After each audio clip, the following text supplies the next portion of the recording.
For our beginning presentation for Chapter 2, we will be studying this essential topic. What stands out and why? Who wins? What is this chapter generally about? Well, we can't just describe the performance of someone based on a single number. I use this classic comparison of two of the greatest players in the NBA of all time. I have my personal favorite, probably so do you. But here is the challenge that we were going to address in Chapter 2. What stands out? Why? Who wins? What is the issue in Chapter 2? Well, we'll look at what factors drive high and low performance. Sometimes a company decides to do something like an intervention, like train the employees or invest in a new process, and we have to figure out what is the effect of that intervention. So we do before and after studies to see how effective it was.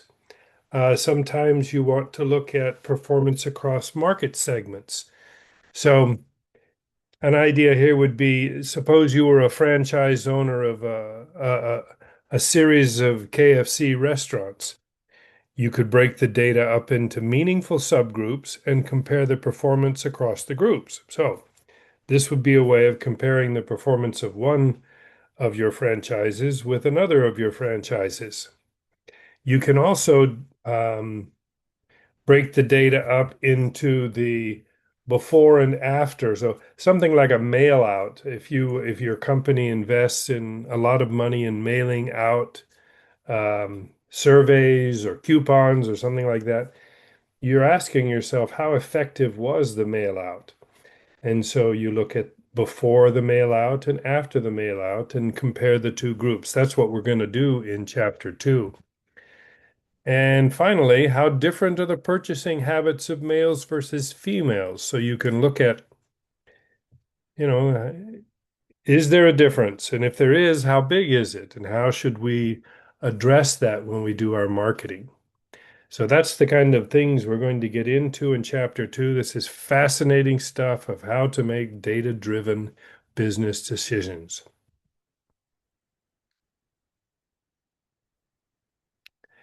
One more example here. In comparing, say, someone like me, I'm an academic. I get rated for my research and I get rated for my academic performance as a teacher. And which one is more important? Well, we have to find a way to give weight to them so that, yes, it's kind of arbitrary and it depends on the college you work for. But yeah, there's a way to quantify it. So you get points for teaching and you get points for researching. Another way we can apply these concepts is to look at um, comparing the number of customers that you serve, which is a measure of how fast you are when you work at a call center, versus the customer satisfaction, because some people want to take your time and some people want to be done quickly in their call for help to a call center. So, a lot of ways we can use this data, and I think you'll find it very useful. We will discuss Z-scores. Z-scores is a way of quantifying how good you are compared to your peer group.